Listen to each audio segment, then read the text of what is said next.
Lyca production Subaskaran தயாரிப்பில் கமல்ஹாசன் சங்கர் கூட்டணியில் Indian 2 July 12 முதல் திரையரங்குகளில். இனி சம்மர் ஹாலிடேஸ் கண்ணு கால் ஜிடி ஹாலிடேஸ்க்கு பண்ணு. GT holidays South India's #1 travel brand. காதல், திருமணம் இரண்டுமே ஒருவருடைய ஜாதகத்தில் பிரதிபலிக்கும். பொதுவாகவே சங்க இலக்கியத்திலிருந்து, நம்முடைய புராதனமான நூல்களிலிருந்து இந்த காதல் என்பது சாதாரணமாக ஒரு சமுதாயத்தில் நடக்கக்கூடிய ஒரு சமாச்சாரம். இந்த காதல் இல்லை என்றால் தான் வாழ்க்கை வீணா போகும். 7ஆம் பாவத்தின் அதிபதி 5ஆம் பாவத்தில் இருந்தால் காதல் முறிந்து போகும். இவர் மனைவியாக நினைக்கக்கூடியவர் கடைசி நேரத்தில் மனைவி அல்ல, வெறும் நட்பு தான் என்று விலகி விடுவார். காதல் என்பது மனம் சார்ந்ததாக இருக்க வேண்டும் என்றால், ஒரு காதல் ராகு தசையில் குரு புக்தியில் வந்தாலோ, குரு தசையில் ராகு புக்தியில் வந்தாலோ அந்த காதல் சரியான வழியில் செல்லாது. வணக்கம் சார். இப்போது இளைஞர்களுக்கு பல பேருக்கு உதவியாக இருக்க மாதிரி ஒரு கேள்வி என்னென்னா, நிறைய இப்போ லவ்லாம் பண்ணுறாங்க, எல்லாருமே லவ் பண்ணுறாங்க. பட் எல்லாமே அது இறுதி கட்டம் வரைக்கும் போய் அவங்களுக்கு பிடித்த மாதிரி ஒரு வாழ்க்கையை அமைதான்னு கேட்டால் இல்லை. அதுக்கும் ஜாதகத்துக்கும் எதுவும் சம்மந்தம் உண்டா? சிலர்லாம் லவ்வே பண்ண மாட்டேன்றாங்க, திடீர்னு பார்த்தா ஏதோ ஒரு பொண்ணு வராங்க, அப்படியே பார்க்குறாங்க, பேசுகிறாங்க, காதலாகி அது திருமணத்தில் முடிஞ்சிருது. இதுக்கும் அதுக்கும் எதுவும் தொடர்பு இருக்கா? ஜாதகத்துக்கும் காதலுக்கும் தொடர்பு இருக்கா? வணக்கம். லால்குடி சப்தரிஷீஸ்வரர் அருளால் உலக மக்கள் நலம் பெற வேண்டும். இப்போ இந்த கேள்வி காதல், திருமணத்தை பற்றி சொல்லப்படுவது. கட்டாயமாக காதல், திருமணம் இரண்டுமே ஒருவருடைய ஜாதகத்தில் பிரதிபலிக்கும். இந்த காதல் என்பது, திருமணம் என்பது இப்போ சமீப காலத்தில், நவீன காலத்தில் ஏற்பட்ட ஒரு விஷயம் இல்லை. பொதுவாகவே சங்க இலக்கியத்திலேருந்து, நம்முடைய புராதனமான நூல்களிலிருந்து இந்த காதல் என்பது சாதாரணமாக ஒரு சமுதாயத்தில் நடக்கக்கூடிய ஒரு சமாச்சாரம்.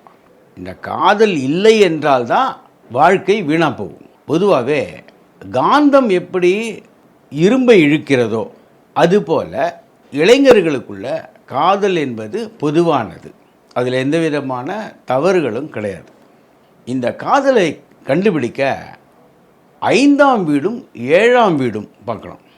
5ஆம் வீடு என்பது நட்பு, 7ஆம் வீடு என்பது திருமணம், திருமணம் சார்ந்த விஷயங்கள்.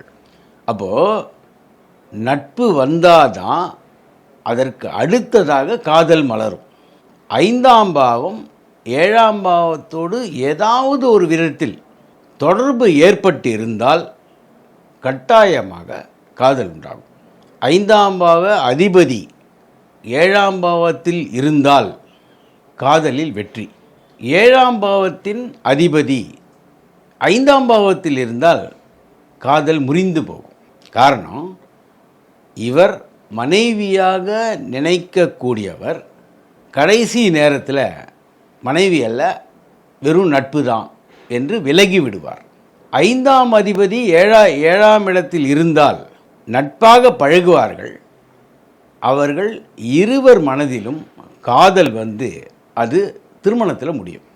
பொதுவாகவே மிதுன ராசி அல்லது மிதுன வீட்டில் இருக்கக்கூடிய கிரகம் காதலை பற்றி பேசும்.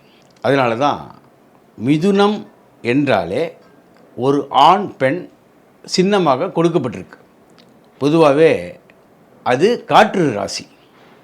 காதல் என்பது ஒரு காற்று போல வீசக்கூடியது. சிலருக்கு அது தென்றலாகவும் சிலருக்கு புயலாகவும் மாறும். தென்றல் போல் இருக்கக்கூடிய காதல் வெற்றி பெறும். புயல் போல் இருக்கக்கூடியது வேறு சண்டை சச்சரவால் பிரிந்து போகும். ஆக மன உறுதியோடு இருக்கக்கூடியவருக்கு மிதுனத்தை தான் பொதுவாக பார்க்கறது. காரணம், அந்த மன உறுதியை சொல்லக்கூடிய இடம் 3ஆம் இடம். காலபுருஷனுடைய 3ஆம் இடம் மிதுனம். பொதுவாகவே மக்களுடைய சுதந்திரமான எண்ணம் தான் காதல். அந்த சுதந்திரமான எண்ணத்தை காட்டக்கூடியது மிதுனம். இது தவிர சுக்கிரன் நல்ல நிலைமையில் இருக்க வேண்டும். காரணம், சுக்கிரன் தான் சுகபோகத்தை சொல்லக்கூடியது. அந்த சுக்கிரன் மீனம் ஏறி இருந்தால் உறுதியாக அவர்களுக்கு காதலில் வெற்றி கிடைக்க அதிக வாய்ப்பு உண்டு. அது மட்டுமல்லாமல் அந்த சுக்கிரனை நல்ல கிரகங்கள் பார்வையிட வேண்டும். பொதுவாகவே கல்விக்கு அதிபதி புதன், சுகபோகங்களுக்கு அதிபதி சுக்கிரன். இப்போ காதல் என்பது ஒரு சுக அனுபவமாக இருப்பதால் சுக்கிரன் நல்ல நிலையில் இருந்தால்தான் அந்த காதல் கைகூடும். அந்த சுக்கிரன் 8ஆம் இடம் போன்ற துர்ஸ்தானத்தில் இருந்தால் அந்த காதலில் பிளவு ஏற்படும். அந்த காதலில் எந்த விதமான நல்ல முன்னேற்றம் கிடைக்காது.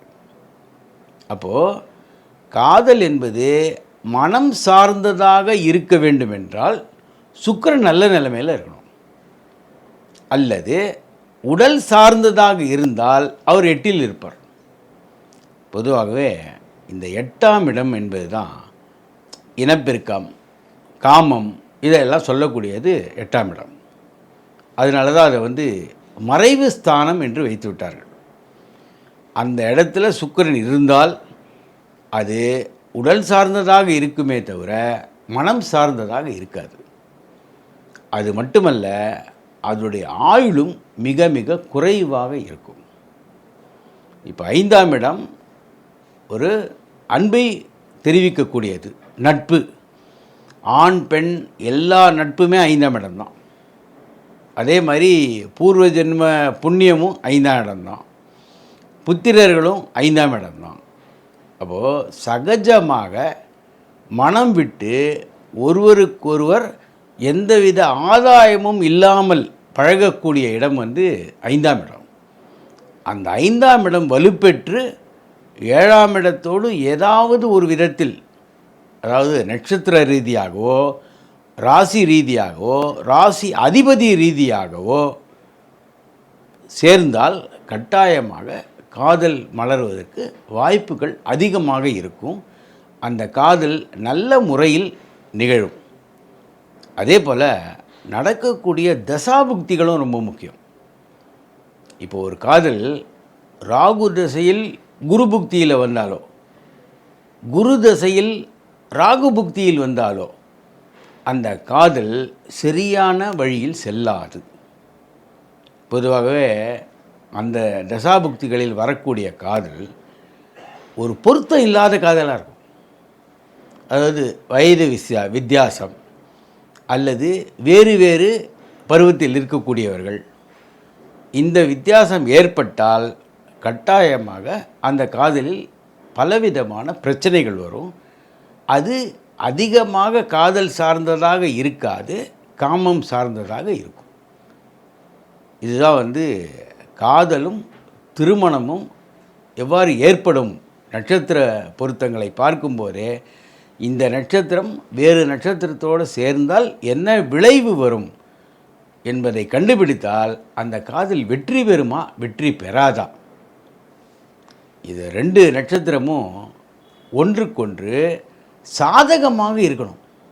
அந்த சாதகம் இல்லாத தன்மை இருந்தால் குணாதிசயமே வேறுபடும். அதாவது மனதின் எண்ணங்களே, இவர் ஒரு காரணத்துக்காக காதல் செய்வார், அந்த பெண் வேறு காரணத்துக்காக காதல் செய்வார்கள்.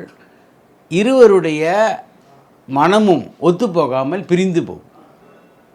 இப்போது அந்த காதலின் ஆயுளை கண்டுபிடிக்க வேண்டும் என்றால் 5ஆம் இடம் 7ஆம் இடத்தில் வலிமையை பார்க்கணும். அந்த வலிமை நல்ல முறையில் அமைந்தால் உறுதியாக அந்த காதல் திருமணத்தில் முடியும். இதெல்லாம் பொதுவாக காதல் திருமணத்துக்கு ஜாதகத்தில் உள்ள அடிப்படையான காரணங்கள்.